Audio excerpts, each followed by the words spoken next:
There is a specific moment in a long-term relationship that almost nobody talks about. Not because it is too painful to discuss, but because it is too quiet, too ordinary, too easy to dismiss as something else entirely. It is the moment when the way she looks at him changes. Not dramatically, not with anger or accusation or the kind of visible shift that announces itself and demands a response. It happens in the in-between moments. In the middle of a sentence he is finishing, in the pause before she answers a question he has asked, in the specific quality of her attention when he walks into a room she is already in. The look that was once instinctive and unguarded. The look that carried warmth and interest and a specific quality of seeing him that made him feel like the most relevant person in whatever space they occupied together, begins to carry something different. Something more neutral. Something that looks, from a distance, almost exactly like contentment, but feels, from the inside, like something important has quietly relocated without leaving a forwarding address. Most men notice this shift before they have language for it. They feel it in the texture of ordinary days, in the mornings that feel slightly flatter than they used to, in the conversations that are functional and warm and somehow insufficient, in the evenings when the distance between two people sharing a couch is not measurable in inches. They feel it, and they file it under something temporary. Stress, a difficult week, a phase. They tell themselves it will pass, because that is what people do when they sense something they are not yet ready to examine. But what if it is not temporary? What if the look that changed is not a symptom of external pressure, but a signal, one that has been building across dozens of ordinary moments for longer than either person has been willing to acknowledge? What if the truth that nobody says is not that she changed, but that the specific conditions under which that look was created quietly stopped being met, and neither of them saw it happening clearly enough to do anything about it while there was still time? This is not a story about a relationship that failed.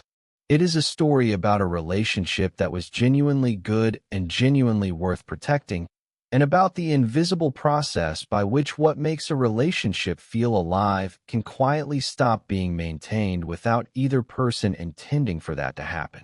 It is a story about what that look actually means, where it comes from, what builds it, what erodes it, and what the psychology behind it reveals about one of the most important and least examined dynamics in modern intimate relationships. Stay with this. Daniel was 31 when he first noticed that something had changed in the way Claire looked at him. Not 31 when the change began. He would understand later that the change had been gradual and had been building for considerably longer than the moment he first registered it. But 31 was when the sensing became too consistent to dismiss. He was, by every visible metric, doing well. He had built a professional life that reflected genuine discipline and contribution. He had maintained friendships with quiet loyalty. He had, over the 3 years he and Claire had been together, invested in what he understood to be the architecture of a good relationship: consistency, reliability, presence in the practical sense, a genuine desire for her well-being. He was not a man who could be accused of not caring. He cared enormously. The caring was real and not in question. And yet something had shifted in the way she looked at him, and he could not identify what had changed or why. And that gap, between how much he cared and what the look in her eyes was now communicating, was the most disorienting thing he had encountered in his adult life. The questions his situation raises are not simple ones. Were there signals in the early relationship that pointed toward where things would eventually arrive? Did the way they each understood what a relationship requires to stay fully alive across time differ in ways that neither had examined? Was the change in her look the result of something he had done, something he had stopped doing, something he had never started doing, or something more structural than any individual action could account for? And what does that look actually represent psychologically? And what does understanding it reveal about the specific conditions under which the quality of connection that creates it is built and sustained and lost? Before we go deeper, let us know in the comments where you are watching from. We would love to hear from you. And do not forget to hit that subscribe button so you never miss any of our upcoming videos. Daniel and Claire met at a point in both of their lives when each had developed enough self-knowledge to be genuinely selective. They were adults who had lived through enough relational experience to know what they were looking for and to recognize it when they encountered it. What Daniel recognized in Claire was a quality of aliveness, a genuine engagement with the world that expressed itself in the questions she asked, the observations she made, the specific way she moved through conversations. She noticed things about him that nobody had previously noticed or named, and the experience of being seen that clearly by someone he was drawn to produced a quality of connection he had not previously encountered. What Claire recognized in Daniel was different but complementary. She had been in relationships before where emotional intensity had produced instability that eventually consumed everything it had built. She was drawn to Daniel's steadiness, the unhurried quality of his presence that communicated confidence without requiring the management or reassurance that previous partners had consistently needed. He was, she told her closest friend during the early months, someone she felt she could trust her weight to. The first year produced the conditions under which that look, the one that would eventually change, was first created. These conditions are worth examining carefully because understanding what built the look is the only reliable path toward understanding what eroded it. The conditions were not grand or elaborate. They were produced by two people who were genuinely curious about each other, who had not yet replaced curiosity with familiarity. Daniel asked questions in the early relationship that were real questions, not conversational filler, but genuine inquiries driven by real curiosity about the interior life of the person he was building something with. Claire felt, in the texture of his early attention, that she was known in a way that mattered, that what she brought into the space between them was received rather than processed, that the version of herself she offered in the relationship was the version that was most fully herself. That experience of being genuinely known and genuinely received is the psychological origin of the look. It is not attraction, though attraction is present in it. It is not admiration, though admiration is part of its texture. It is the specific quality of regard that a person has for someone in whose presence they consistently feel more fully themselves than they do anywhere else. It is the look of someone who has found a safe place and knows it. And like every environment of genuine safety, it depends for its existence not on a single dramatic act of provision, but on the continuous quality of attention that created it in the first place. The early relationship also introduced the first quiet indications of where those conditions might eventually become strained. Daniel's curiosity, genuine as it was, operated within an implicit framework. He was curious about her ideas, her experiences, her perspective. He was less curious, not by intention but by the specific limitations of his own self-knowledge, about his own interior life, and what sharing it might produce in the relationship.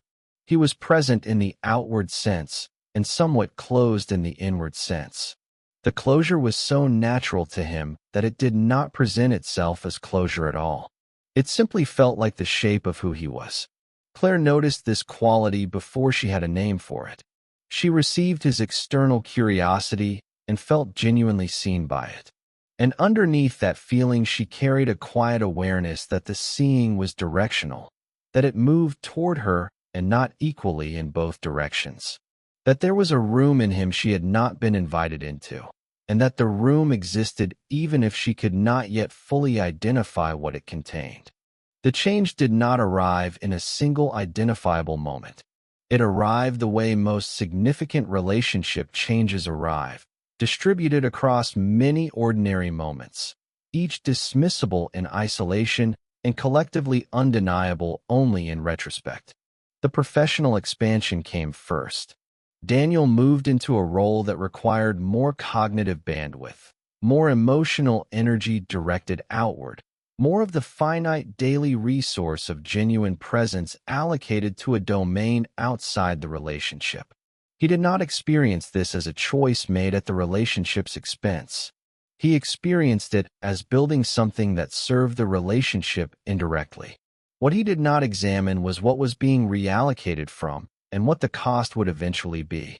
The evenings became different. Not dramatically. There was no single evening where something broke. But across weeks and months, the texture shifted in ways that accumulated into something significant. Daniel came home carrying the residue of his professional days in a way that occupied mental space he had previously kept available for the relationship. He was present in the room and partially present in his attention. He listened when Claire spoke, but his listening had developed an undertone of managed distance. He asked fewer questions, not because he had stopped being interested, but because the cognitive resource that genuine curiosity requires was being drawn from in other directions. Social media entered the picture in the way it enters most modern relationships, not as an obvious disruption, but as a slow redistribution of attention and a subtle introduction of comparison that neither person fully tracked. Claire began encountering representations of what men in relationships looked like at their most engaged and most emotionally present. These representations were curated, selected highlights without the ordinary texture that surrounds every real relationship. She knew this intellectually, but the emotional response to seeing something consistently represented as normal is not primarily an intellectual process. It is an atmospheric one. It shifts the baseline against which the relationship you actually inhabit is unconsciously measured. The comparison was a symptom, not a cause. What it illuminated was a deficit that already existed. A growing distance between the quality of attention Claire was currently receiving and the quality she had received at the beginning and continued to require to feel the specific quality of connection that had produced the look. Daniel's understanding of what the relationship needed was operating on a model set in the early months that had not been updated as both their lives evolved. He was providing what a good partner provides: reliability, consistency, practical support, genuine care. What he was not providing with the same consistency was the quality of interior presence that produces genuine mutual knowing. The questions had become less frequent. The conversations more efficient. The evenings had become comfortable in a way that felt like closeness and functioned as managed distance. Claire adapted in the way that intelligent, perceptive people adapt to environments that consistently deliver less than what is needed. She became, incrementally and without conscious intention, slightly more self-contained. She redirected emotional investment toward her own professional development and her friendships. She was not withdrawing strategically. She was protecting herself in the only way available given the conditions she had been navigating. The look began to change during this period, not disappearing but shifting in texture. It began to carry, alongside its warmth, a quality of evaluation that had not previously been part of it. She was still seeing him, but she was seeing him with a greater awareness of the gap between who he was at his most present and who he was becoming in the ordinary texture of their shared life. That measurement, gradual and unconscious, was the invisible architecture of a shift neither of them had yet named. Daniel noticed the change approximately 3 months after it had meaningfully begun, considerably after the process had already established itself as a pattern. He could not trace it to any specific moment or decision. He only knew that something in the quality of her attention had shifted in a way he felt before he had language for it. And that feeling, imprecise and persistent, began to occupy a background frequency in his experience of the relationship that grew louder with each passing week. The moment where the accumulated tension finally surfaced arrived on a Saturday afternoon in early spring. Unremarkable in its externals, significant in what it finally made visible. They had been out together, an errand, a coffee, the kind of ordinary shared activity that fills the middle hours of weekends in long-term relationships. Walking back to the car, Claire made an observation about something they had both seen, small and precise, the kind she made regularly, one of the specific qualities that had drawn Daniel to her in the beginning. He heard it. He responded with something functional and warm and entirely insufficient, a response that addressed the surface of what she had said without engaging with the specific intelligence that had produced it. She did not say anything about his response. The quality of her silence in the 2 minutes that followed said something her words had not yet been organized to express. That this specific exchange, small and unremarkable in isolation, was representative of a larger pattern she had been living inside for long enough that she no longer expected anything different. It was not an angry silence. It was the silence of someone who has quietly adjusted their expectations of what a particular direction will return if they reach in it. Daniel felt the silence as information, a quality of atmosphere that carried something he could feel before he could name it. He asked, carefully, if something was wrong. She said no, and she meant it in the sense that there was no single wrong thing she could point to. What she was feeling was not the product of a specific incident. It was the product of a pattern. What followed was one of the more difficult kinds of conversations two people in a relationship can have.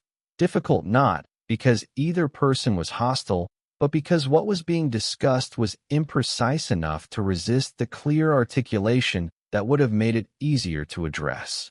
Claire tried to explain that she had been feeling, for some time, a quality of distance she could not trace to any specific cause.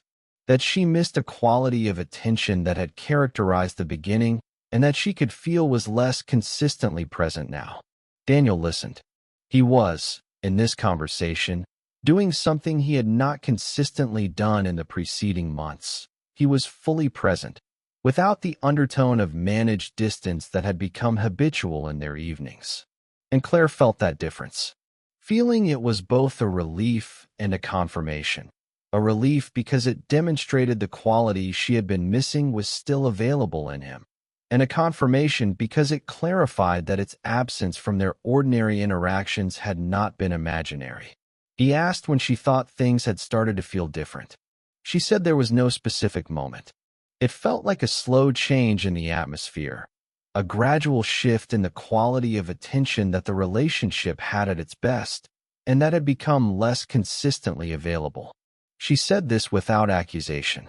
She said it with the specific sadness of someone describing something they had been hoping would not need to be said.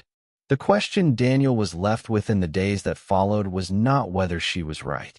He knew she was right. The question was whether the quality of attention she was describing was something he had lost, something he had never fully had, or something he had and allowed to erode through the accumulation of small daily choices that had each seemed inconsequential in isolation.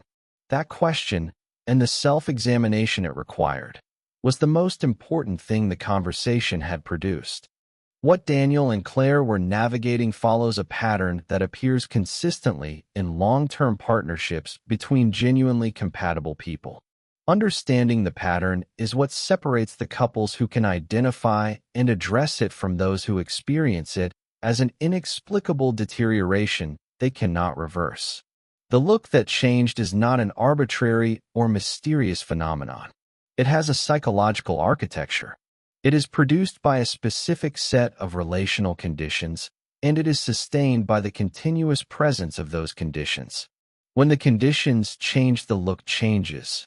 Not immediately, because the look carries momentum from the accumulation of positive experience that preceded the shift, but consistently and directionally. The conditions that produce this quality of regard are rooted in what relationship psychologists identify as perceived growth and sustained curiosity. The look a person has for a partner who continues to surprise them, who continues to demonstrate genuine curiosity about who they are becoming, who continues to bring engaged presence to the ordinary interactions of shared life. That look carries a specific aliveness that is qualitatively different from the warm regard a person has for someone they know well and are comfortable with. Both are forms of positive feeling, but only one of them carries the specific quality that Daniel noticed changing. The distinction matters because it clarifies what the look is not measuring. It is not measuring how much he loves her. Daniel's love for Claire was consistent throughout the period during which the look was changing. It is not measuring his commitment or his reliability. What it is measuring is something more specific, the degree to which she experiences him as continuing to see her with the quality of attention that makes her feel most fully known. The degree to which his presence is still characterized by genuine curiosity rather than the comfortable efficiency of familiarity. The psychological research on long-term attraction is consistent on this point. Sustained attraction is not primarily about novelty. It is about the continued experience of being genuinely seen by someone who has chosen to continue seeing you with real attention. Partners who maintain this quality of mutual observation, who continue asking real questions, continue being surprised by each other, continue bringing genuine curiosity to ordinary interactions, sustain a quality of connection that is qualitatively different from the comfortable coexistence that long-term relationships can gradually become when that quality of attention is not actively maintained. The external pressures that contributed to Daniel's gradual withdrawal of full presence, the professional expansion, the redistribution of cognitive energy, are real and worth acknowledging. They are also insufficient as explanations, because they describe conditions most people in long-term relationships navigate without the same degree of relational drift. What they interacted with was a pre-existing pattern, the closed room Claire had noticed in the beginning that had never fully opened. The professional pressure did not create the closure. It created the conditions under which the closure became more pronounced and more consequential. The look does not change because a man stops caring. It changes because the specific quality of presence that created it, genuine curiosity, interior availability, engagement that continues to feel chosen rather than habitual, stops being consistently brought to the ordinary interactions that constitute the actual texture of shared life. The dramatic moments are not where the look is built or where it is lost. It is built and lost in the Tuesday evenings and the Saturday mornings and the ordinary exchanges that accumulate into the atmosphere of a relationship across time. The truth that nobody says about why she stopped looking at him that way is not dramatic enough to be comfortable. It does not assign clear fault. It does not produce a villain or a simple corrective action that can be applied and trusted. It is more structural and more demanding than that. The look she had for him in the beginning was not a fixed quality that existed independently of the conditions that produced it. It was the living expression of a specific relational experience, the experience of being with someone whose presence felt chosen, whose curiosity felt genuine, whose interior life was available rather than managed and presented. And like every living thing, it required continuous conditions to remain alive. What the research in relationship psychology consistently demonstrates is that the couples who sustain this quality of mutual regard are not the couples who have avoided difficulty or external pressure. They are the couples who have developed, sometimes consciously, sometimes through the wisdom of having lost something and found their way back, an ongoing practice of genuine presence, who have understood that a relationship is not a destination that, once reached, maintains itself. It is a living environment that requires the same quality of deliberate tending that created it in the first place. This distinction between a relationship as a destination and a relationship as a continuous practice is perhaps the most important reframe that Daniel and Claire's story makes available. The question it poses is not what went wrong between these two people. The question is whether the quality of presence you bring to the ordinary interactions of your own most important relationship is the quality that builds the look, or the quality that, over time, quietly erodes it. What Daniel and Claire experienced follows a pattern consistent enough to be worth naming clearly. The attention dynamics framework describes 4 stages through which the quality of regard in a long-term relationship evolves when the conditions that build it are not actively maintained. The first stage is genuine curiosity, the relational atmosphere of the beginning, characterized by authentic interest in the other person's interior life and a quality of attention that makes the person receiving it feel more fully known than they have felt before. The look is at its most alive here. The second stage is comfortable familiarity. Genuine curiosity begins to be supplemented and gradually replaced by the comfortable efficiency of knowing someone well. The look is still present, but has begun to carry the slightly different quality that familiarity produces rather than active curiosity. The difference is subtle enough that it is rarely noticed when it begins. The third stage is managed presence. One or both partners is now bringing less than their full interior availability to ordinary interactions. External pressures, habitual patterns, the redistribution of attention toward other domains produce a quality of presence that is warm and functional and insufficient. The look shifts toward evaluation, a measurement of the gap between what the relationship is currently offering and what it has previously offered. The fourth stage is the critical decision point. The gap has become visible enough to require acknowledgement. The relationship either begins the honest examination that makes course correction possible or continues in the direction it has been traveling. It is never too late to begin the honest examination, but it is always later than it should have been, and the examination required at this stage is harder than it would have been at any earlier stage. We began with a look, a specific quality of regard that carried warmth and recognition, and a quality of seeing that made the person being seen feel like the most relevant person in whatever space they occupied together. And we began with the question of what changes that look, what quiet, gradual, undramatic process turns it into something more evaluative, more representative of a measurement being conducted than a connection being felt. Daniel and Claire's story does not end at the turning point. The conversation that Saturday afternoon was not the conclusion of their difficulty, but the beginning of an honest engagement with it. What it required of Daniel was something harder than any single action could provide. A genuine examination of the quality of presence he was bringing to the relationship and a willingness to understand that caring about someone and being genuinely curious about who they are becoming are not the same thing. That reliability and interior availability are not interchangeable. That the look he was trying to understand was not an assessment of his worth as a person, but a reflection of the specific conditions under which the most alive version of their connection was either being maintained or not. What it required of Claire was equal honesty, a willingness to bring what she had been carrying privately into the shared space before the carrying had produced so much distance that it became a different and harder conversation.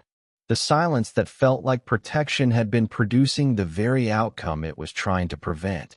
The final question that their story leaves with anyone willing to sit with it is not about them. It is about the specific quality of attention you bring to the most important relationship in your own life. Not in the dramatic moments. Anyone can be present in the dramatic moments. In the ordinary ones. In the Tuesday evenings. In the Saturday mornings. In the quality of the question asked after a long day and the quality of listening with which the answer is received. In whether the presence brought to those ordinary moments is the chosen, curious, fully inhabited presence that builds the look, or something more managed, more efficient, more representative of a relationship being maintained rather than a connection being actively cultivated. The look does not change in a single moment. Neither does the choice to rebuild what produced it. Both happen the same way, one ordinary moment at a time, through the specific quality of attention brought to the interactions that constitute the actual texture of a shared life. The question is not what Daniel should have done differently. The question is what you will do with the next ordinary moment that contains the possibility of genuine presence, whether you will choose it, and whether you will keep choosing it long enough for it to become the thing that keeps the look alive. What stage of the attention dynamics framework resonated most with your own experience? Was it the shift from genuine curiosity to comfortable familiarity, the moment the questions became less frequent and the conversations became more efficient? Was it the managed presence stage, the recognition that full interior availability had been quietly redistributed toward other domains without acknowledging the cost? Or was it the critical decision point, the moment the conversation that had needed to happen for a long time finally surfaced? Leave your answer in the comments below. This community exists because people are willing to be honest with each other about what modern relationships actually feel like from the inside. Your observation might be exactly what someone else needed to encounter today. If this episode reached you, if any part of Daniel and Claire's story reflected something you have lived or are currently navigating, subscribe to Modern Relationship Mind. This channel exists to give people the psychological clarity to navigate modern love, emotional safety, and the invisible dynamics that determine what relationships become across time. Hit the notification bell so you never miss what comes next. There is more coming, and it goes deeper,